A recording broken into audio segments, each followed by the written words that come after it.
হারতে ভুলে গেছে আর্জেন্টিনা, আর জেতে না থেকে আর্জেন্টিনা এখন আর হারে না। এসব সম্ভব হয়েছে শক্ত ডিফেন্সের কারণে। ক্রিস্টিয়ান রোমেরো, নিকোলাস ওতামেন্দি ও লিসান্দ্রো মার্তিনেজদের নিয়ে গড়া আর্জেন্টিনার ডিফেন্স ভেদ করার চেয়ে পাহাড় ঠেলে সরানো যেন সহজ। রোমেরো, ওতামেন্দিরা ব্যর্থ হলেও এমি মার্তিনেজ ঠিকই বাজ পাখি রূপে হাজির হন। আর্জেন্টিনার ডিফেন্সকে চীনের প্রাচীর বানানো কিছু প্লেয়ারকে দেখে নিন। শুরুতে আসবে ক্রিস্টিয়ান রোমেরোর নাম। মাঠে রোমেরোর উপস্থিতি মানেই চাপমুক্তভাবে খেলা দেখার নিশ্চয়তা। প্রতিপক্ষের গোছানো আক্রমণ তিনি অলস ভঙ্গিতে নষ্ট করে দেন। রোমেরোর খেলার যে দিকটা সবচেয়ে নজর কাড়ে সেটা হলো ওল্ড স্কুল ট্যাকল। অন্যদের মতো আচমকা আঘাত কিংবা মাঠে গড়িয়ে পড়েন না তিনি। বলে চোখ রেখে ড্রিবলিং এর তালে তালে ওঠানামা করে আচমকা বল কেড়ে নেন। লিওনেল মেসি তো বলেই দিয়েছেন, ক্রিস্টিয়ান রোমেরো হলো বর্তমান সময়ের সেরা ডিফেন্ডার। মেসির জন্য জীবন দিতে যে কজন খেলোয়াড় সামনের কাতারে দাঁড়াবেন তাদের একজন রোমেরো। রোমেরো মনে করিয়ে দেন আরেক আর্জেন্টাইন লেজেন্ড মাসচেরানোর কথা। আগে বড় টুর্নামেন্টগুলোতে দুর্বল ডিফেন্স নিয়ে আর্জেন্টিনা বেশ ভুগেছে। দুর্বল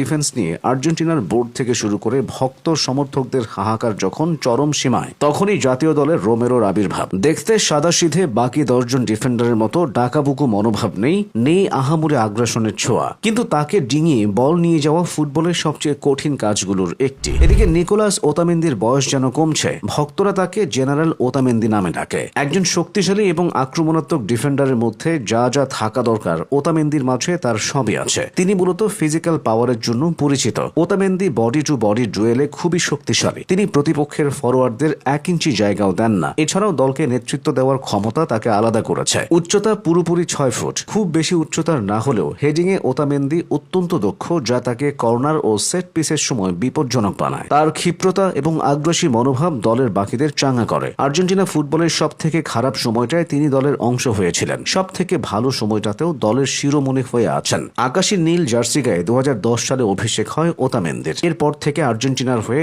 100টিরও বেশি ম্যাচ খেলেছেন। 2018 সালে লিওনেল স্কালোনি যখন কোচ হয়ে আসেন, অনেকে ভেবেছিল ওতামেন্দি বাদ পড়বেন। তবে স্কালোনি তরুণদের তুলে আনার পাশাপাশি ওতামেন্দির মতো সিনিয়রদের নিয়ে আলাদাভাবে কাজ করেছেন। পরে 2টা কোপা আমেরিকা এবং 1টা বিশ্বকাপ জয়ের মাধ্যমে ওতামেন্দি প্রমাণ করেন তার উপর বিশ্বাস রাখা ভুল কিছু ছিল না। তবে অপ্রয়োজনীয় ট্যাকেল করে প্রতিপক্ষকে পেনাল্টি বা সেট পিস উপহার দেওয়ার জন্য ওতামেন্দির দুর্নাম আছে। বদলে যাওয়া আর্জেন্টিনার পেছনে লিসান্দ্রো মার্তিনেজের অবদান কম নয়। বারবার চোটে পড়ে ম্যাচ মিস করছেন, তবে যেটুকু সময় আকাশী সাদা জার্সি গায়ে চাপান ওই সময়টুকু লিসান্দ্রো জান প্রাণ দিয়ে খেলেন। বুলডোজার স্টাইলে ট্যাকেল করে প্রতিপক্ষের ফরওয়ার্ডদের ধরাশায়ী করেন মাত্র 5 ফুট 9 ইঞ্চির এই ডিফেন্ডার। বলের উপর তীক্ষ্ণ নজর আর ম্যান ব্লকিং এর জন্য ভক্তরা তাকে ডাকে কসাই মার্টিনেজ নামে। খুব বেশি গেম টাইম পান না লিসান্দ্রো, তবে যতক্ষণ মাঠে থাকেন ততক্ষণ আর্জেন্টিনার ভক্ত সমর্থকরা নিশ্চিন্তে খেলা দেখতে পারেন। তারকা ঠাসা আর্জেন্টিনায় মলিনার নামটা সেভাবে নেওয়া হয় না। তার কাজ শুধু গোল বাঁচানো না,